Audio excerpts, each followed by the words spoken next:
Okay, so good morning to one and all. Starting with the last topic, what we have is the hydraulic turbines.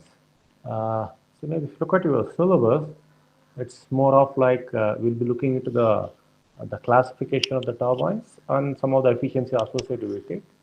Then we look into the impulse type of a turbine and the reaction type of turbines. So the impulse turbine will see about the Pelton wheel, and then reaction turbine will look into two types of turbine. One being the Francis turbine, other one being the Kaplan turbine. So we'll be studying about maybe some of its design parameters, all those things. And when you look into or when you take the reaction turbine into consideration, so we have to study what is called as a draft tube. So analyze the draft tube and how the draft tube will help to recover some of the lost kinetic energy. So that's it. Now, what exactly is the hydraulic turbine? Okay, a hydraulic turbine means it's just like a steam turbine. So hydraulic turbine are the machines. Okay, hydraulic turbine. Just I'm giving you some kind of a definition. So hydraulic turbine, okay, or the machines, or the machines which convert the what we call it as a hydro energy or hydraulic power energy or hydraulic energy, whatever it may be, okay, which convert the hydro energy, see hydro energy, or few people they call it as hydraulic energy, into hydro energy into mechanical work, into mechanical work. Okay. Now, how this hydro energy or hydraulic energy is stored? See, the hydro energy is nothing but it's something like I'm going to store the water in some kind of a reservoir or a dam. So, if you consider the head of water available in the reservoir or a dam, what type of energy it is? It is called as a stored energy or potential energy. Okay. So, if we try to look into what type of energy it is, so I can write it as the hydro energy, okay, is the stored energy. Okay, usually we will call that as the potential energy. The potential energy in stored energy in reservoirs by constructing dams. So when I construct the dams, the whatever is there behind that actually, so I'll be able to store the so many meters of water, so many meter cube of water.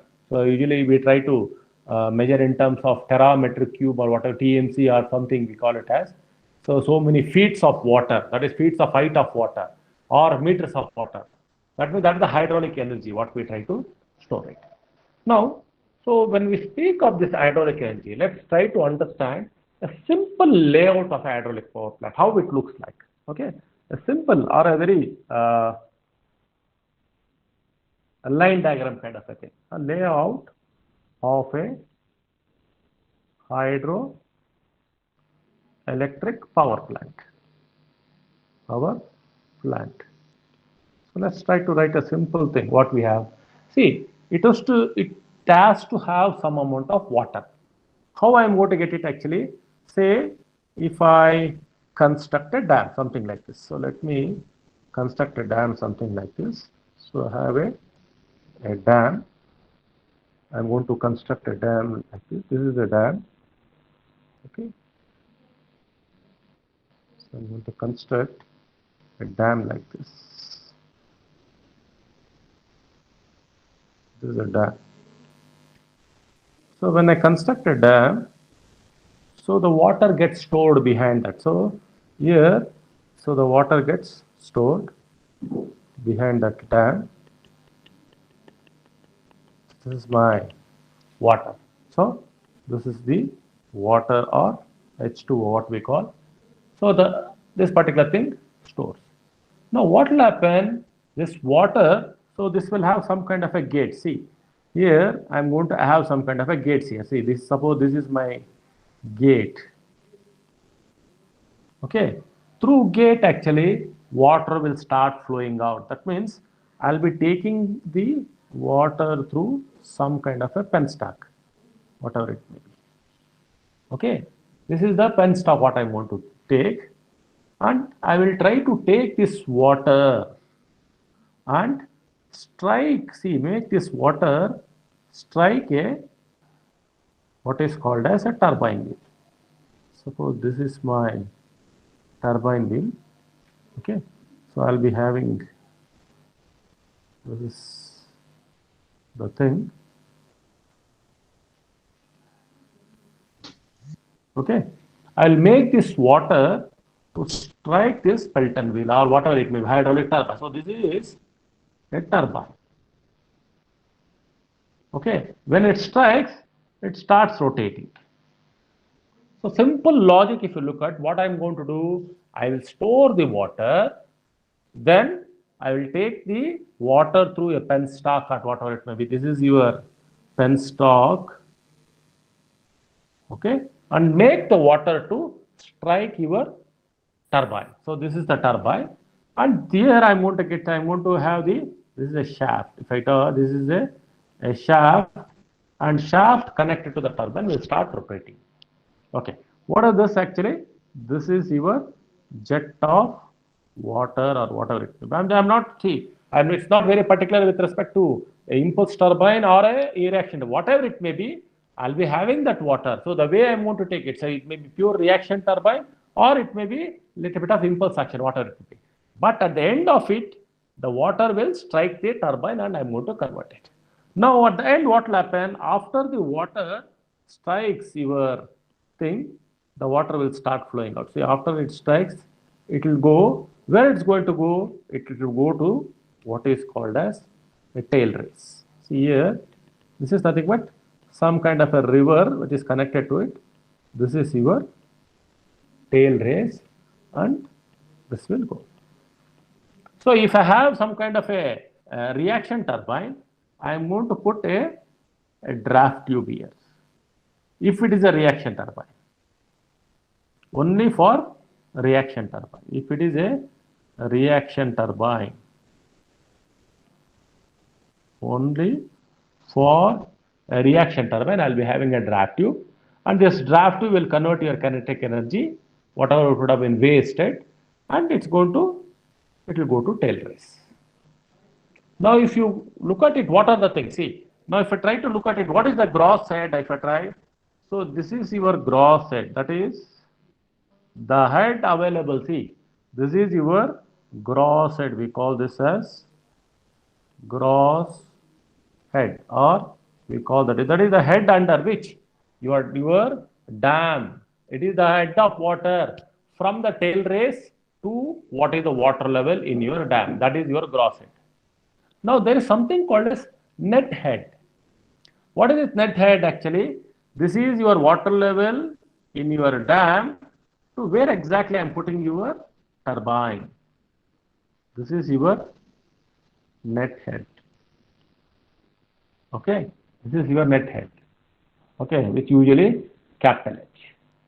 Now, see this net head and gross head, actually this should be little lower. I have written little up actually just to make sure that it comes in one page. That is actually, but this will be at lower head. That is net head, gross head, net head, head is the head under which your turbine is located. And this will be, see, this is nothing but you have what is called as some amount of head of this thing where your draft tube is placed above a particular tail race, or your draft tube itself will be part of your draft tube itself will be submerged in the tail race, or sometimes maybe major portion of your draft tube will be completely inside your tail race. So there are cases. It all depends on where exactly I am trying to put my draft tube. Or there are cases where your turbine itself, partially part of the turbine itself will be submerged in your water.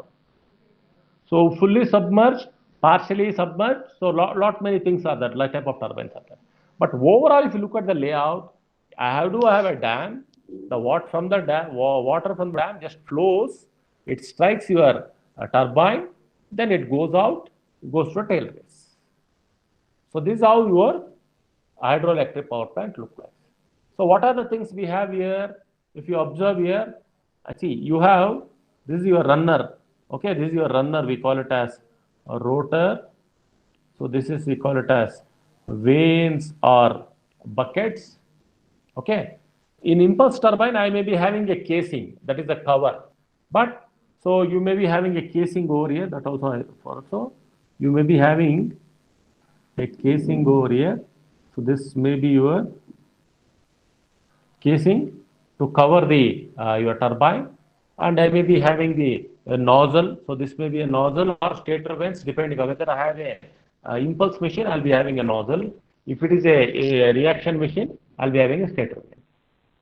Okay, this is how, these are some of the major parts which is standard irrespective of the turbine what I am dealing with. Okay. Now once you understood this layout of it, let us look at some kind of a classification. Okay. Classification of this turbines. Classification of the turbines. Let us look at the first type of classification.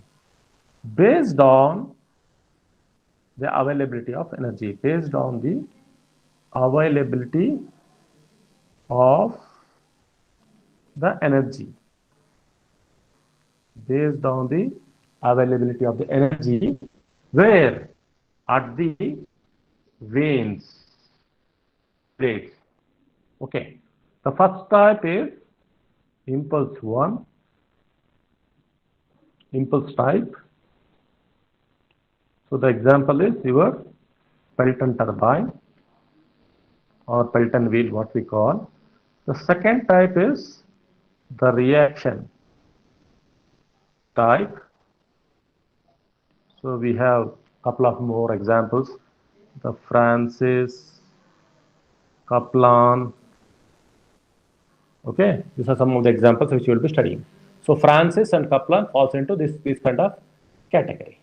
Now, based on the second classification, based on the availability of the, based on the availability of the head of water, head of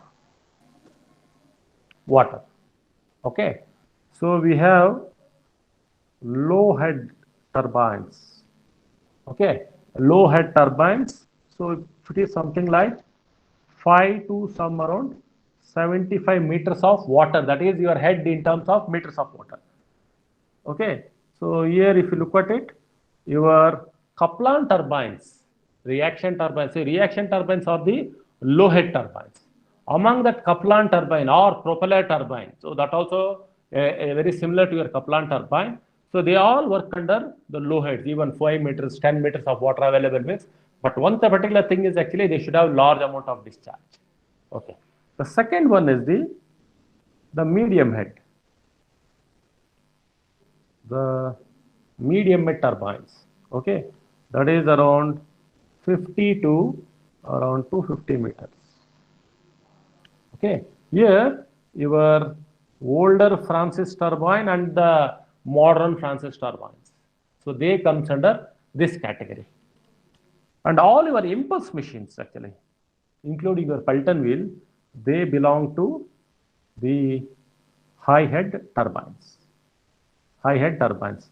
That is your head of water will be around 150 to around 300 to 350 meters. 350 meters. So that is your Pelton turbine or Pelton wheel. So all this particular classification based on your availability of head of water. Now the third classification based on the direction of the fluid flow or water flow. Third classification based on the direction of the fluid flow, based on the direction of the fluid flow. Okay, as I told, this already we have discussed. if the flow is exactly perpendicular to the axis or in the radial direction, so we call that as radial flow turbines. So the best example is all your centrifugal type of machines. That is, even your Francis turbine, they belong to this kind of way. So Francis turbine is an example for your maybe your radial flow machines. The second one is axial flow. What is your axial flow? Your flow is exactly parallel to your rotation of the axis. Okay, the best example is your Kaplan turbine, or maybe the similar to your Kaplan, we have what is called as a propellers, what is we see in the ships. Okay, so there also we see that also kind of a turbine. So that is very similar to your Kaplan. So that's called as propeller turbine. The third one is tangential flow. So tangential, the flow turbine, where your flow is tangent to the particular wheel. So the example is your Pelton turbine. So the last example. So the last example is your mixed flow turbines. What are these mixed flow turbines? So the mixed flow turbines are, we have both combination of radial and axial. That means it's neither radial nor axial. It is at a particular inclined angles. So where we have seen that, see, the medium head turbines are the best example for this. So medium head turbines means your Francis, that too the modern Francis turbine, though not the older one, the modern Francis turbine. Modern Francis turbine is the best example for your mixed flow turbines. Okay. We do have another kind of a classification. So we have studied something about the specific speed. So when I was discussing about the specific speed, I told that the lower the specific speed, I will be working at this mode, because ns is equal to n root p by h to the power of 5 by 4. Where the head is more, your specific speed will be a lower number. If h is smaller, your specific speed will be a bigger number. So based on specific speed also I can classify. So based on, so maybe the last classification, based on the specific speed. Based on specific speed. Okay. So if it is a something around 5 or 10 or whatever it may be, if the value of the specific speed is something between 5 to around 25 or 30, so 5 to 30, so we call that as a single jet impulse machine. So single jet impulse turbine. Okay. Then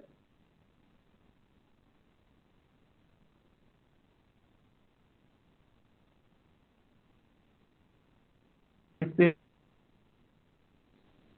32 impulse turbine. See, the both belong to category, that is your Pelton wheel. See, Pelton, we have a single jet Pelton wheel. Pelton wheel, you have a multi-jet Pelton wheel. So both working under very high head. That means your specific speed is lower. Next comes your the head where we have 65 to maybe roughly around 180. So we have all your older Francis as well as the modern Francis turbine. See, up to 180, see, there is a little bit of overlap. See, 180, what I told, no? So 180 or maybe your 152, maybe a little bit of your specific speed higher. There is an overlap with your Francis turbine. So maybe at the lower head, we have this Francis turbine. So maybe if I try to take it around 150 to 300, so we have the modern Francis turbine. Okay. Now the last, which is working under, which will be working under the, what we call it as,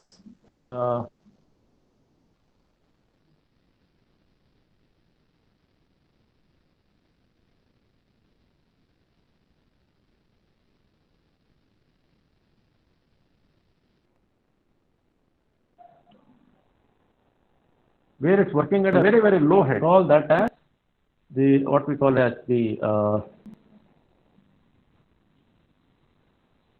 your Kaplan turbines. That is, your specific speed is more than 300. The specific speed is more than 300, up to or 900 or 1000 also we can put. Up to specific speed around 1000. So we have the low head turbines, which are your Kaplan and propeller. So simple classification what I put. So now we have the based on the type of energy, then type of your head, based on the type of flow, then based on the available head. Actually, if you try to draw using a simple line, so let me show it what will happen. So if I try to have the head like this, somewhere, this is your head actually, this is your available head in meters. Okay, let me start with 5, 25, okay, 50, 75, around 150, okay, then 225, okay, then 300 and above, whatever it is. So now if I try to mark your what type of turbine will be there, so roughly around 5 to around 75, okay, roughly around 5 to 75, look at it, what type of turbine it is. I do have the Kaplan turbine. Kaplan turbine. Then where is your Francis turbine? The Francis turbine will work from somewhere around 50 to roughly around 250.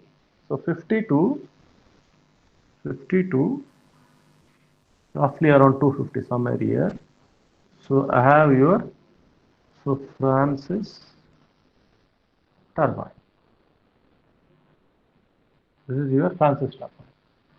So and where is your modern Francis turbine? If you look at it, see modern Francis turbine will see. I don't have exact picture, but I can tell the modern Francis turbine will work under somewhere around low head also, somewhere in between.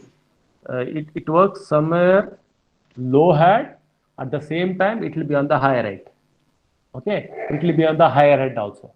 So roughly around more than 200 or roughly around 300. So this is where your modern Francis turbine will work. Modern Francis turbine. That's an advantage of this modern Francis turbine. See, modern Francis turbines, they can work under lower head, at the same time they can work under middle head or medium head.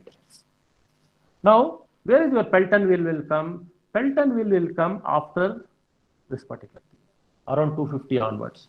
So the Pelton wheel will come, so somewhere here actually. So towards right hand side of it, it can go up to 350 or 400 or 500, whatever may be. So if I have the head more than that actually, then I can go with Pelton wheel. 250 meters or 350 meters, 300 meters and all, I can go. Even at 150 meters or roughly around 200 meters also your Pelton will work. But lower the head, your Pelton will fail to work actually. So this is about simple classification of your turbines and all. So if there are any doubts, any classification, you can unmute or you can raise your hands. I can speak. If it is clear, we can go to the next. That is Pelton wheel. I'll go and I'll try to draw the sketch and try to explain. Any doubts? You can raise your hands. You have an option, raise hand raise option is there, no? You can raise your hands. Sir, till now no doubt, sir. Okay, fine. Super. Thank you. So we'll move to the Pelton wheel. Okay. What type of machine it is Pelton wheel? Let me write that. So the first derivation. So what we'll be studying about the Pelton wheel, impulse machine. Pelton wheel. Okay. What it is actually? It is a impulse type, and it has been found to be high speed, an impulse type high speed machine. Okay, this is the Pelton wheel we have. Now let's try to draw this particular Pelton wheel, how it looks like. And if you go and see this Pelton wheel, it has a shape actually. Its shape is like a bucket type. Okay, its shape is like a bucket type. It resembles a bucket, a split bucket. Okay, split bucket means, so if I try to draw the that particular blade, it is something like this. Okay, it is like this is your thing. Okay, this is how it is. This is your bucket.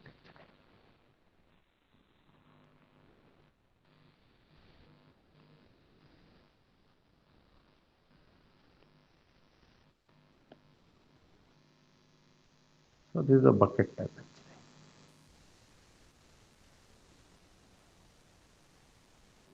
This is how your Pelton will look like. Now suppose the fluid is flowing. So how it is particular thing is placed on your wheel. So if this is my wheel, so this is my Pelton wheel, okay, and I do have an axis exactly at the center.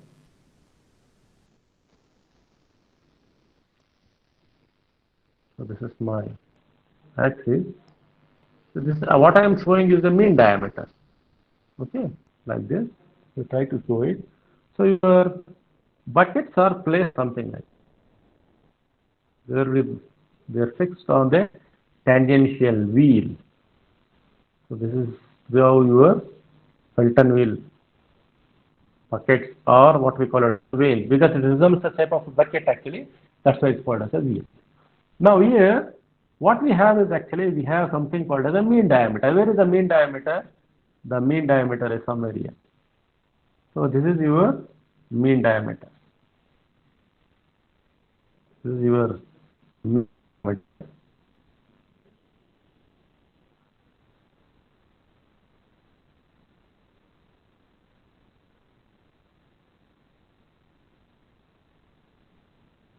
Your it's like if you try to look into this, actually jet will be striking it. See, this is my north. This is how it is.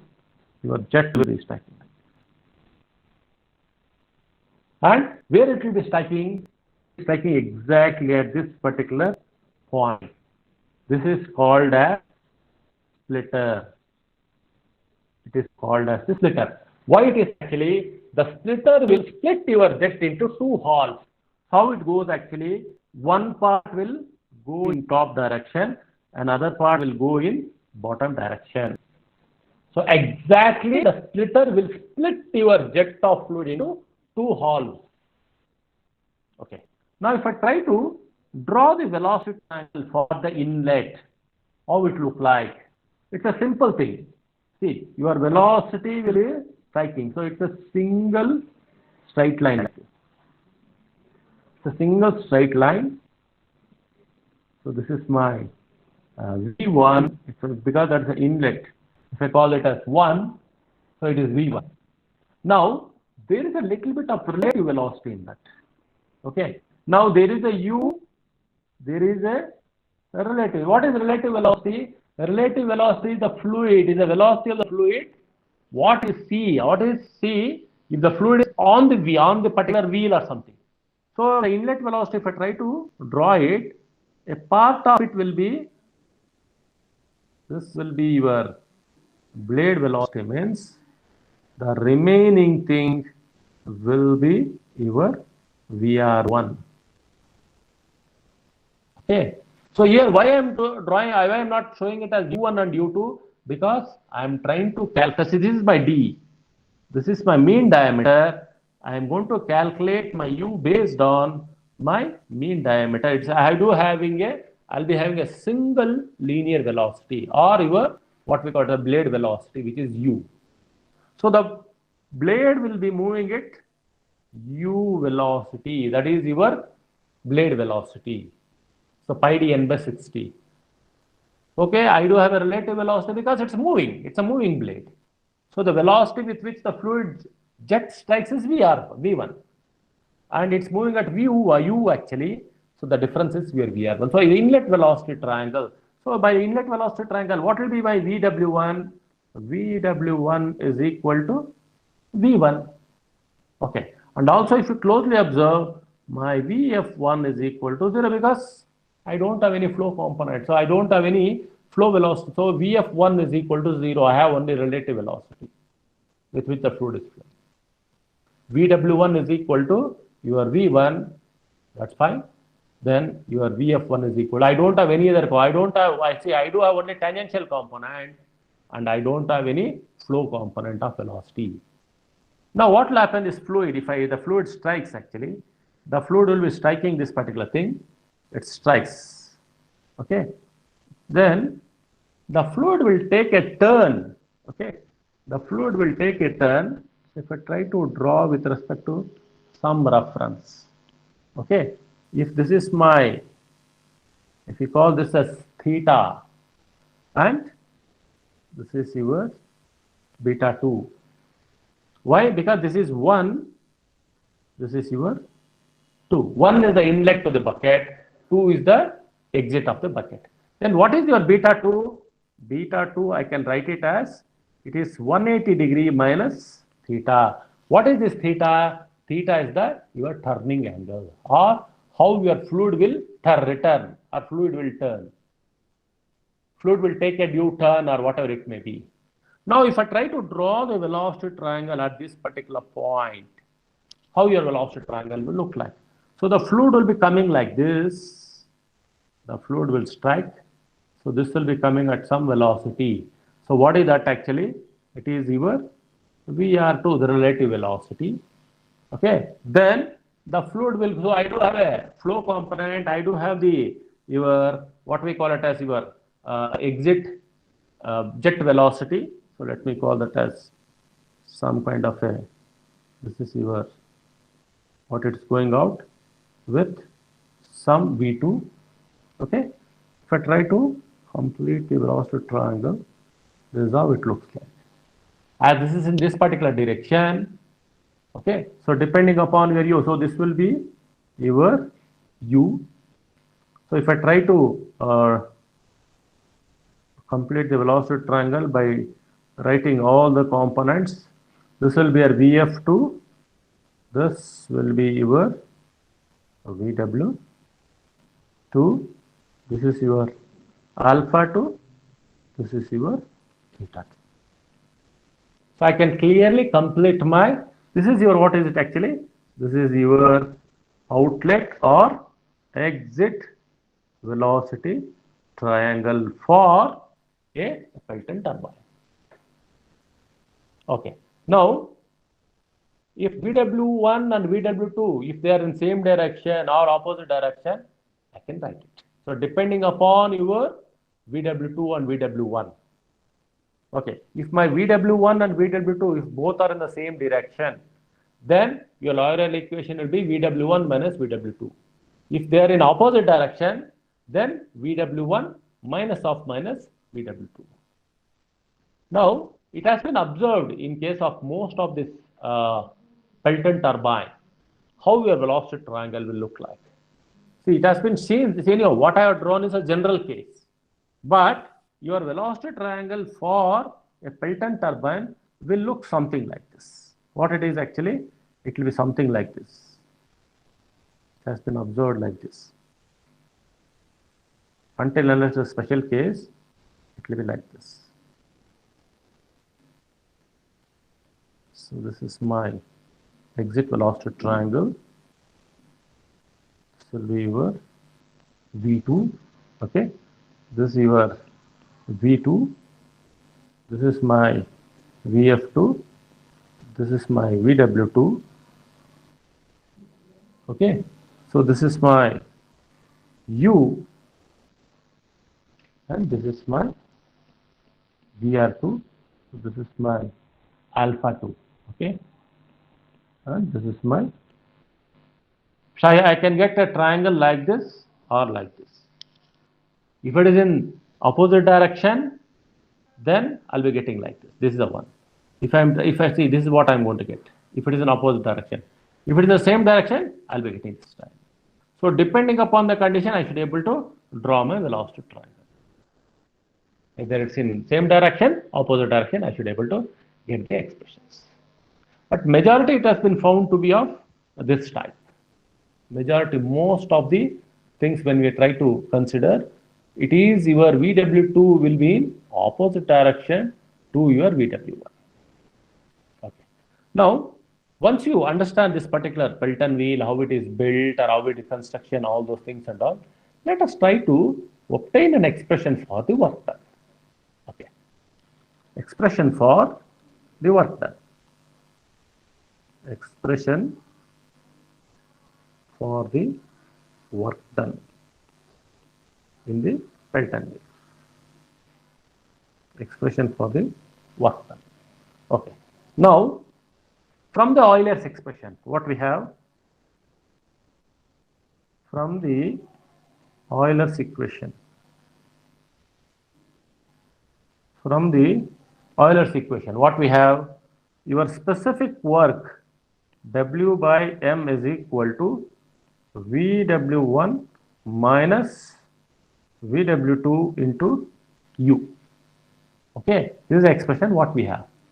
Suppose, see, there are two cases. One is VW2 is in same direction.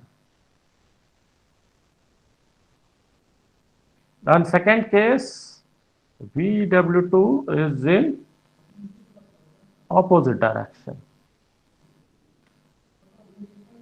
VW2 is in opposite direction. If it is in VW2 is in opposite direction, what will happen to your specific work actually? Your VW by M is equal to VW1 minus of minus, that is VW2 into U, because minus VW2. Okay, that is for this case. If it is in same direction, I'll be having this one. Okay, so let's try to obtain the expression for both. What will happen if it is so? If it is in opposite direction, then we'll try to get an expression for same direction. If it is in opposite direction, now consider this particular triangle. This triangle, if you try to consider, what will happen to your exit velocity? If I try to look at the only exit velocity triangle, what is your cos beta 2? Cos beta 2 is equal to your adjacent side, which is VW2 plus U plus divided by your VR2. Okay, your this thing. So now from the, say I'm trying to look for the second case, then we'll do for the first case also. Now if I from the exit velocity triangle, from the exit velocity triangle, from the exit velocity triangle, so your cos beta 2 is equal to this particular thing, that is your VW2 plus U. Okay, VW2 plus U divided by VR2, or I can write VW2 is equal to VR2 into cos beta 2 minus U. So let me call, if I call this as expression number 1, okay, if I call that as expression number 1, I can call this as expression number, I call this as expression number 1, I can call this as expression number 2. Okay. Now, as I told, there is a little bit of friction. So whenever the fluid flows over the blade surface, there is a little bit of friction. Let me define that friction factor. Let me define, let CB or KB, whatever it is equal to VR2 by VR1, or I can call VR2 is equal to CB into VR1. Okay, let me take that as expression number 3. Now let us go to the inlet velocity. What is inlet velocity triangle? VR1 is equal to V1 minus U. Okay, from the inlet velocity triangle, from the inlet velocity triangle, I can write VR1 is equal to your absolute velocity, that is V1 minus U. Let me call that as equation number 4. Now, yeah. So what's that CB in the equation 3? CB is a friction factor. Because what will happen, yeah, see when the fluid is flowing here like this, see when the fluid is flowing like this on this surface, there is a little bit of friction here. So there is a little bit of friction. Because of that, whatever the fluid that enters, we see it enters at some velocity 100 meters per second. At the exit, it is no more 100. It may get reduced by maybe some percentage. So if I take that as 0.95, it enters at some 100 meters per second. At the exit, it is at 95 meters per second. That's the meaning of it. I'm trying to assume that as, I'm calling that as some K or CB. So it is a friction factor. So it is mainly due to friction. So relative velocity will get reduced. Is that clear? Fine. Now, yes, I'm going to substitute this VR1 in your previous equation. That is, if I try to write, so substitute for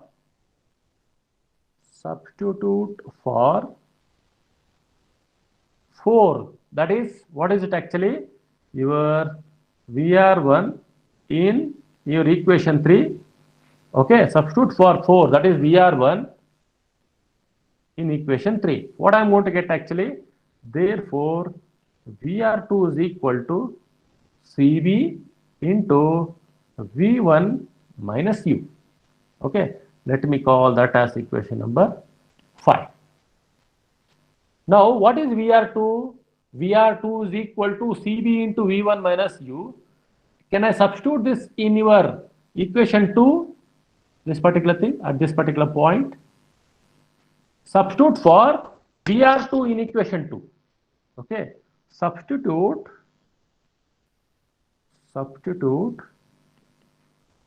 VR2 in equation 2. So what will happen to your VW2? Therefore, VW2 is equal to your CB into V1 minus U into cos beta 2 minus U. I got this expression. So let me call this as equation number 6. Okay. Now VW2, whatever we have, can I take this VW2 and put it in equation 1 to find the work done? So the work done expression. So if VW2 is substituted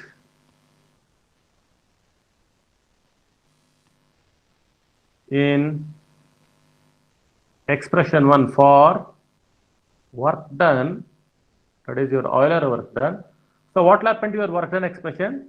Your W by M is equal to VW1 plus CB into V1 minus U into cos beta 2 minus U. Okay. Then I have outside I have U. So this is the expression for your work done. Now, from the inlet velocity triangle, what is VW1? VW1 is equal to your V1. Look at this. VW1 is equal to your V1. I can write wherever I have the VW1, I will write in terms of V1. Okay. Then substitute for that. If I do that, from the inlet velocity triangle,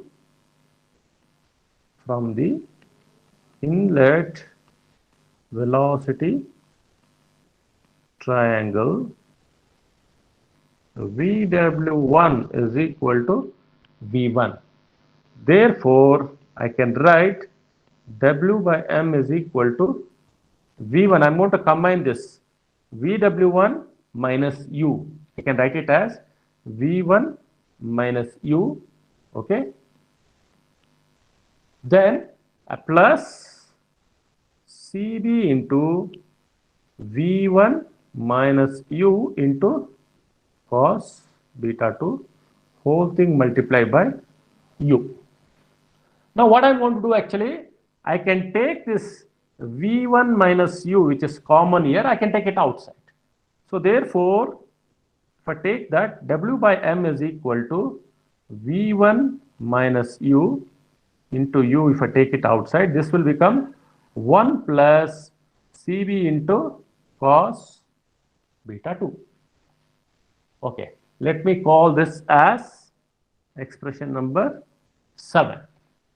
So this is the expression for your W.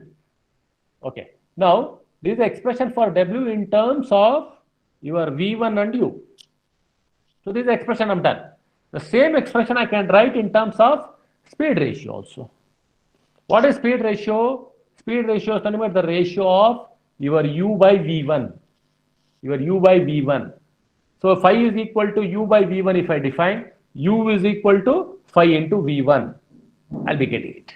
Then if I want to maximize that actually, then I have to differentiate with respect to either U or phi or whatever it may. If I do that, I'll be getting the maximum work done. Okay, that we'll try to do in the next class. So right now, this is the expression for your work done in terms of V1 and your U.